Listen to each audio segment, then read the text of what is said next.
Halo semuanya, kembali lagi ke channel yang seadanya ini. Kali ini gue akan ngelanjutin pembahasan dari novel Tensei Kizoku no Isekai Bouken Roku, yang dimana ini adalah kelanjutan dari video yang kemarin. Di video kemarin itu sampai pada pembahasan yang dimana Kain itu bertemu dengan kakaknya si Elizabeth, yaitu si Loxia. Dan si Loxia ini memancarkan hawa untuk permusuhan dengan Kain. Jadi begitu. Oke, jangan begitu lama-lama lagi, langsung kita gaskeun.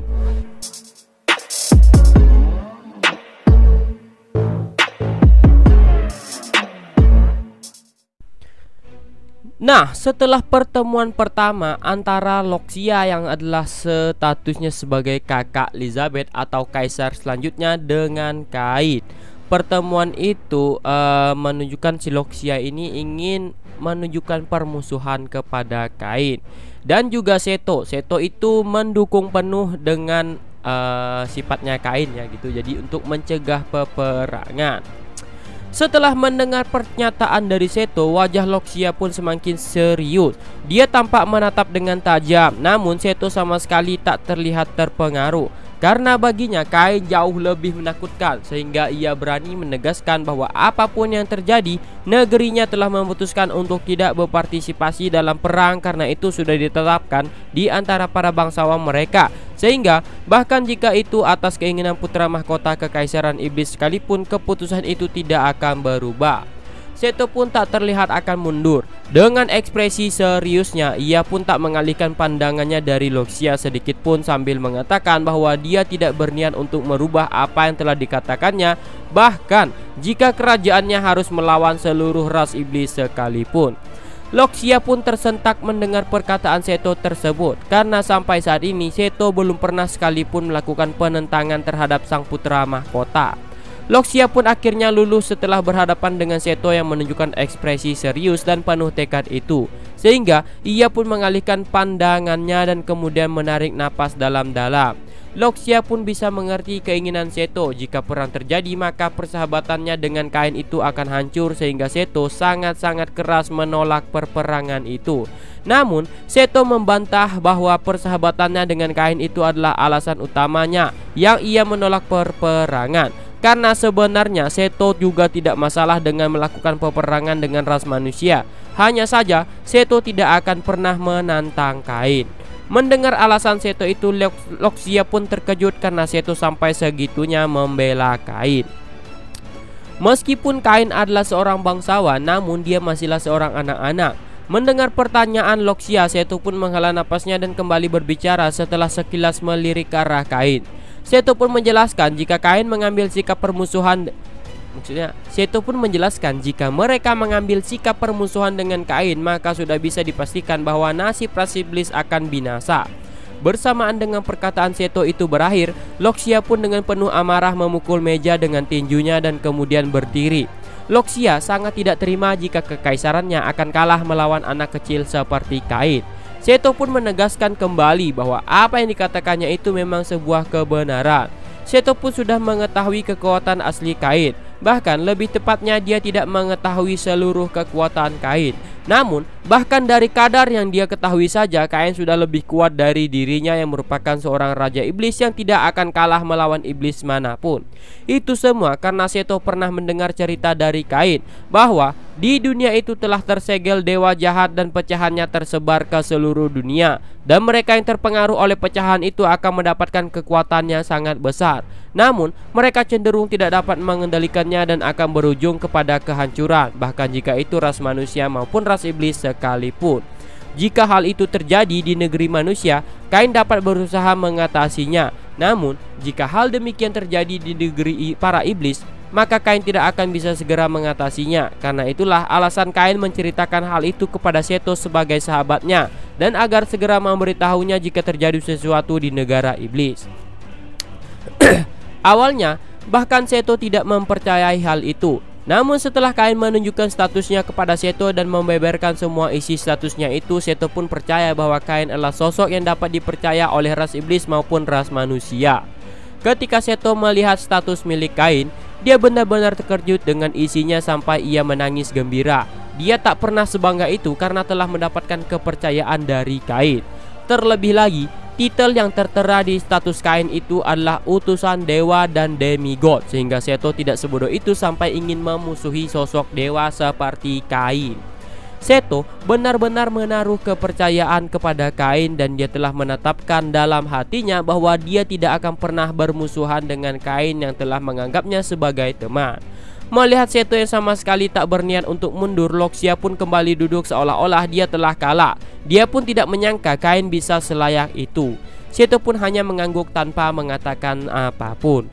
Elizabeth pun juga mengatakan bahwa dia juga menentang peperangan dengan umat manusia. Dan jika Loxia tetap bersikeras untuk berperang, meskipun Loxia itu adalah kakaknya, maka dia akan menyeret Loxia turun dari posisi putra mahkota.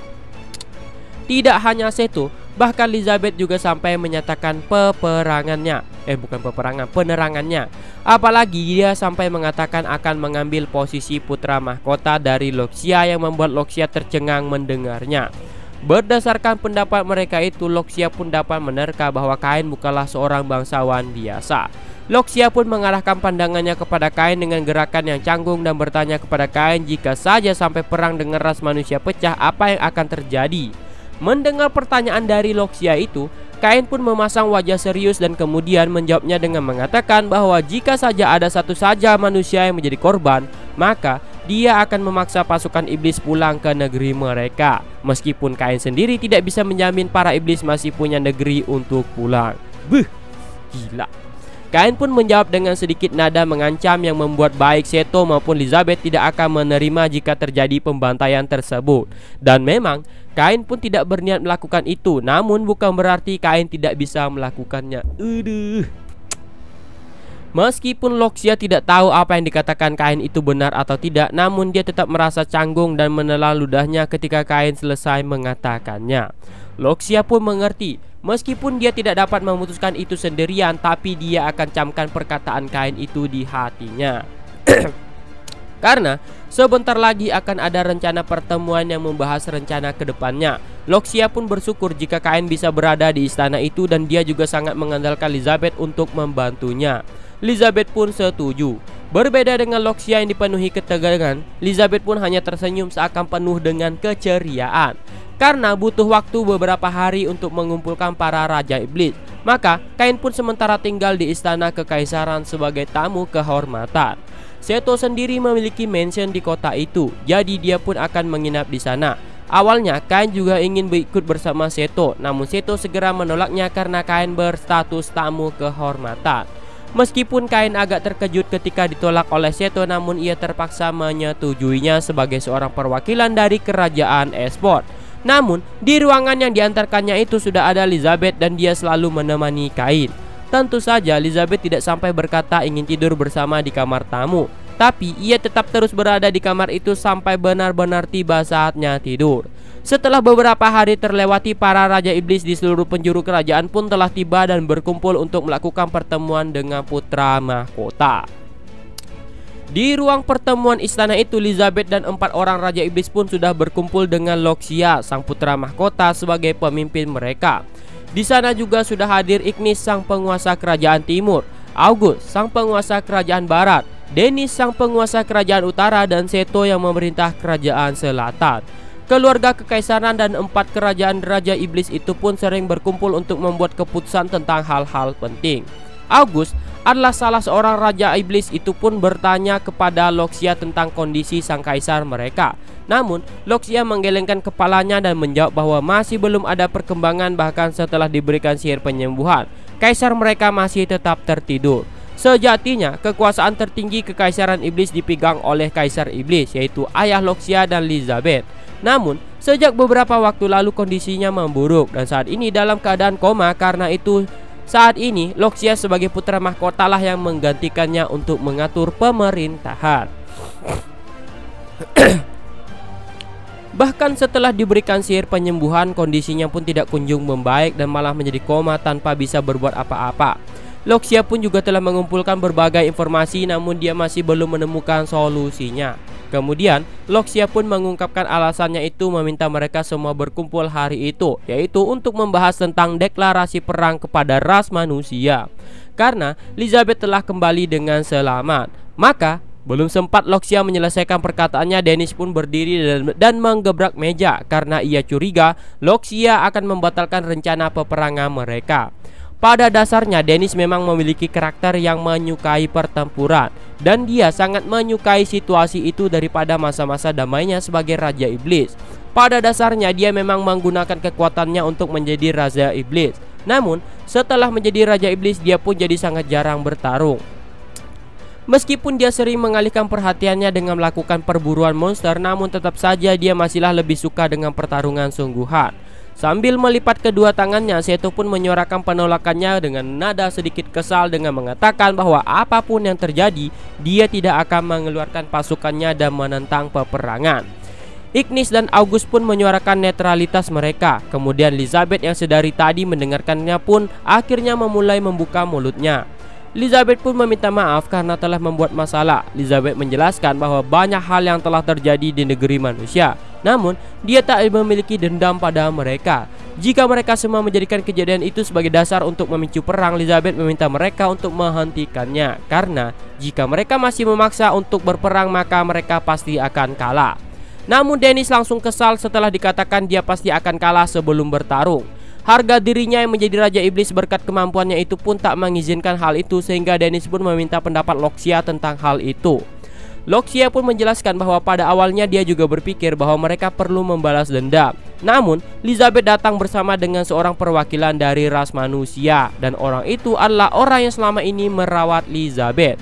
Dan setelah melakukan pembicaraan dengan orang itu, Loxia pun merasa tidak perlu lagi melakukan pembalasan dendam.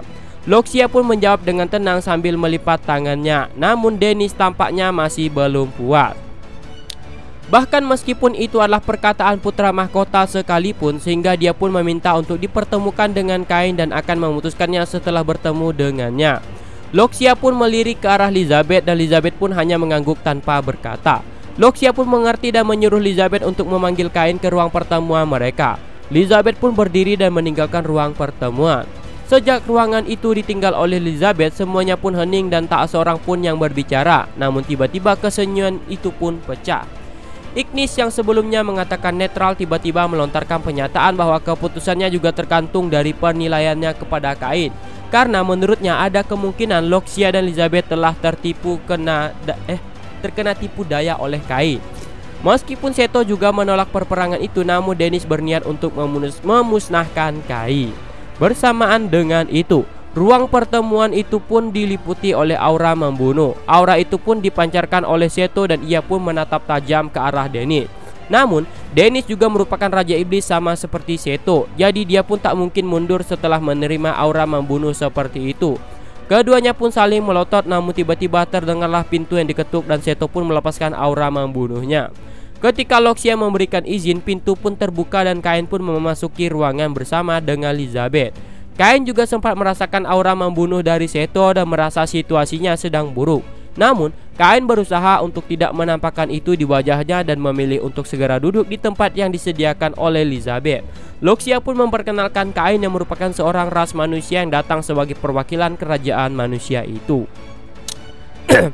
Ketika Loxia memperkenalkan dirinya, Kain pun berdiri sebentar dan kemudian membungkuk dan memperkenalkan dirinya sebagai Kain von Silvoldrintel dari kerajaan Esport yang memiliki gelar sebagai Margrave. Kain pun menyelesaikan perkenalan dirinya dan kembali duduk. Namun, semua Raja Iblis selain Seto pun terkejut karena di hadapan mereka telah berdiri seorang anak yang bahkan belum dewasa, yang mengaku sebagai perwakilan ras manusia. Meskipun mereka tidak memiliki terlalu banyak pengetahuan tentang sistem kehidupan manusia, meskipun Kain memiliki posisi bangsawan sebagai seorang Margrave, namun mereka masih ragu bagaimana bisa ras manusia mengirim anak itu sebagai perwakilan mereka. Mereka bertiga pun menganggap bahwa mungkin orang tua Kain sudah meninggal terlalu cepat sehingga dia mewarisi gelar ayahnya sebelum dewasa. Meskipun pada kenyataannya Kain menjadi Margrave karena sang raja dan para petinggi kerajaan mengakui kemampuannya. Namun, ketiga Raja Iblis itu tidak mengetahui kemampuan asli Kain yang sebenarnya. Setelah semuanya tenang, Loxia pun melanjutkan pembahasan mereka tentang perang dengan ras manusia. Karena saat ini dia belum bisa memutuskan karena masih terbagi antara fraksi pendukung perang dan penolak perang. Loxia pun meminta Kain untuk menyampaikan pendapatnya tentang hal itu. Kain pun berdiri dan dengan mengatasnamakan ras manusia, dia pun menyampaikan permintaan maafnya atas perlakuan buruk terhadap Elizabeth kepada dari ras manusia, maksudnya yang menjadikannya budak. Meskipun bukan kerajaan Esport yang memperlakukan Elizabeth sebagai budak, namun saat ini Kain juga selain menjadi perwakilan kerajaan Esport, dia juga menjadi perwakilan ras manusia, sehingga Kain merasa perlu untuk meminta maaf sebelum ia berbicara sebagai perwakilan ras manusia. Kemudian Kain pun melanjutkan perkataannya bahwa dia berpikir tidak seharusnya ras iblis dan ras manusia saling berkonflik, karena jika sampai terjadi perang maka akan ada korban di kedua belah pihak. Bahkan hal itu juga akan menjadi beban bagi para warga. Lagi pula, Elizabeth pun tidak menginginkan hal itu terjadi. Elizabeth pun membenarkannya karena dia hanya ingin bersantai di istana Kain lebih lama, dan jika perang itu terjadi maka pasti akan sulit baginya menemukan makanan-makanan yang enak. Elizabeth pun menimpali kata-kata Kain. Seto pun dalam diam mengangguk menunjukkan persetujuan, dan wajah menyeramkannya yang tadi ia tunjukkan pun telah menghilang. Namun ketiga Raja Iblis itu pun tidak semudah itu langsung menerima kata-kata itu, terutama Dennis yang sama sekali tidak peduli dengan nasib rakyat dan negaranya itu. Meskipun mereka mengandalkan kekuatan mereka, namun mereka tetap mengemban nasib sebuah negara, sehingga Seto pun membalas perkataan Dennis itu dengan mengatakan bahwa apakah Dennis juga tidak peduli jika kerajaannya akan hancur. Para bangsawan di kerajaan Seto sudah menyaksikan kemampuan Kain sehingga mereka bisa bersatu menentang berperang. Namun di tempat itu hanya Elizabeth dan Seto lah yang mengetahui kekuatan Kain. Bagi Dennis, dia tidak bisa semudah itu untuk mundur, sehingga dia pun mempertanyakan maksud Seto yang mengatakan kerajaannya akan hancur. Seto pun menjawab sambil tersenyum dengan mengatakan bahwa dengan menjadikan Kain sebagai musuh, maka kekalahannya sudah bisa dipastikan. Namun Dennis semakin tidak menyukai hal itu, dan dia pun segera berdiri karena tidak terima dengan penghinaan itu, sehingga dia pun menantang Kain untuk menunjukkan kekuatannya sebagai perwakilan ras manusia. Karena bagi Dennis, dia telah mendapatkan posisi Raja Iblis dengan kekuatannya sendiri. Jadi dia pun akan mempertimbangkan jawabannya tergantung dari kekuatan Kain. Setelah mendengar perkataan Dennis tersebut, baik Kain, Seto, dan Elizabeth pun membayangkan satu kata yang memastikan bahwa mereka pasti akan berhasil menghentikan peperangan itu begitu Kain menerima tantangan itu, dan mereka pun tersenyum. Tiba-tiba terdengarlah suara yang mencairkan ketenangan di ruangan itu, dan semua orang pun menoleh ke arah asal suara itu. Dia adalah Ignis yang mengaku netral namun sempat setuju dengan pendapat Dennis sebelumnya. Bagi Kain dan Seto sebenarnya tidak masalah jika langsung terjadi pertempuran di sana, karena hal itu malah akan lebih cepat membuat semuanya menjadi jelas. Namun saat ini mereka ada di posisi yang ditanya. Ignis pun mengatakan bahwa dia masih sependapat dengan Dennis, namun jika Loxia mau memenuhi janji di antara mereka berdua, maka dia dengan senang hati mendukung Loxia. Ignis pun terlihat sedikit tersenyum dan melirik ke arah Elizabeth yang ada di samping. Sadar akan tatapan itu, Elizabeth pun mengerutkan alisnya. Menghadapi Ignis yang mengatakan itu penuh dengan senyuman, Loxia pun terlihat membuat ekspresi yang sulit. Kain yang juga berada di sana pun merasa kebingungan mendengar percakapan itu. Namun dia memutuskan untuk tetap diam karena melihat Seto juga membuat ekspresi yang sama. Elizabeth memberikan jawaban kepada Ignis dengan wajah yang serius bahwa dia sama sekali tidak berminat untuk menjadi istrinya. Mendengar perkataan Elizabeth itu, Kain pun langsung teringat alasan Elizabeth lari dari kekaisaran. Sebuah alasan yang baru ia dengar setelah lama dia bertemu dengan Elizabeth di Republik Eastern dan merawatnya. Kain pun menduga bahwa perkataan itu merujuk pada masalah kali ini, dan calonnya itu adalah Dennis yang merupakan salah satu Raja Iblis. Namun kali ini dia salah. Meskipun Ignis memang tampak memiliki tubuh yang besar dan kekar penuh otot, namun dapat terlihat bahwa Ignis tampak lebih tua daripada Seto. Serta senyumannya itu tampak seolah merencanakan sesuatu, sehingga Kain pun bisa memahami alasan mengapa Elizabeth sampai ingin melarikan diri. Namun Loxia tampak memasang wajah menyesal dan tampak tak bisa menjawab itu. Dan karena merasa ditolak begitu saja, ekspresi Ignis pun terlihat marah, sehingga ia pun langsung mengatakan bahwa dia akan memihak pendukung perang. Itu merupakan perkataan ancaman kepada Loxia, tapi Loxia juga memiliki kekuatan pembalik bernama Kain. Meskipun ia tidak mengetahui sejauh mana kebenarannya, tapi Loxia merasa yakin bahwa dengan mengikuti Elizabeth dan Seto maka akan baik-baik saja, sehingga Loxia pun langsung menyatakan bahwa perencanaan pernikahan Elizabeth telah dinyatakan batal. Elizabeth pun terlihat menghela napas leganya setelah mendengar perkataan Loxia itu. Namun, Ignis menatap Loxia dengan penuh kebencian karena merasa harga dirinya telah tercoreng. Karena Ignis telah ditolak oleh Loxia dan Elizabeth, ia pun menyatakan memberikan dukungannya kepada Dennis. Seto pun menyatakan dengan jelas penentangannya kepada Ignis dan Dennis bahwa dia menentang perang, dan jika itu tetap terjadi, maka dia akan menjadi pihak yang berperang melawan fraksi pendukung perang. Loxia pun sempat melirik ke arah Seto, dan setelah melihatnya mengangguk, mereka pun menatap kedua orang itu. Sebagai putra mahkota Kekaisaran Iblis, Loxia pun memutuskan bahwa dia tidak akan melakukan peperangan dan menyatakan sebagai perwakilan Kaisar Iblis, keputusan itu tak bisa dirubah lagi. 2 hari lagi Loxia pun akan mengumumkannya kepada publik bahwa perang tidak akan dilakukan, serta mereka akan menyambut hidup yang damai bersama para manusia. Melihat Loxia mendeklarasikan itu dengan jelas, kedua orang fraksi pendukung perang itu pun terlihat tidak senang. Kemudian August yang sedari tadi diam pun mulai berbicara dan memilih untuk mematuhi keputusan tersebut dan mencoba menjelaskan hasil keputusan itu kepada Dennis dan Ignis nanti. Mendengar perkataan August ini, kedua Raja Iblis itu dengan enggan mengangguk. Loxia pun bersyukur karena August mau mematuhi keputusannya, dan setelah Loxia menyampaikan kata penutupnya, masing-masing Raja Iblis pun berdiri dan meninggalkan ruangan. Kain pun dipandu oleh Seto menuju ke ruangan lain. Ketika sedang menunggu di ruangan itu bersama dengan Seto, tiba-tiba pintu pun terbuka dan Loxia pun masuk bersama Elizabeth. Kain pun berdiri dan memukul hormat. Loxia yang merasa senang itu pun mengangguk dan segera duduk karena mereka telah berhasil menghindari peperangan. Mereka berempat pun merasa senang dan melanjutkan perbincangan di antara mereka. Di tempat terpisah, August yang tanpa ekspresi itu pun sedang bersama dengan Ignis dan Dennis yang tampak sedang kesal. Mereka bertiga pun duduk mengelilingi sebuah meja. Melihat mereka yang kesal, August pun tersenyum sambil meletakkan kedua sikunya di meja dan menyatukan telapak tangannya, lalu mengatakan bahwa dia sebenarnya memiliki cara agar keinginan Dennis dan Ignis bisa terwujud. Lagi pula itu sudah menjadi ketetapan dari Kaisar. Mendengar August melontarkan pernyataan tak terduga itu, kedua orang itu pun berusaha menahan kekesalannya mereka dan menatap ke arah August.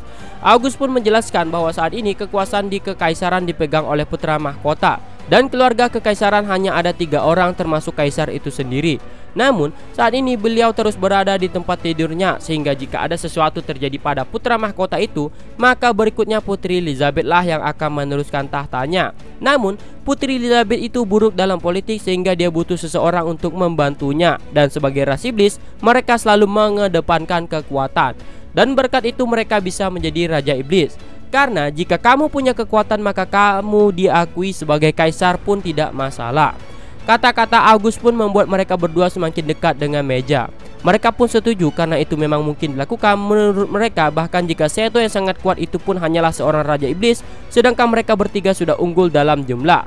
Jika rencana mereka berhasil, Ignis pun berluang untuk mendapatkan Elizabeth karena suatu saat Elizabeth juga perlu menikah. Saat keduanya bertanya kepada August apakah dia memiliki rencana yang bagus, August pun tersenyum melihat kedua orang itu semakin penasaran, dan pembicaraan mencurigakan mereka bertiga pun akhirnya dimulai.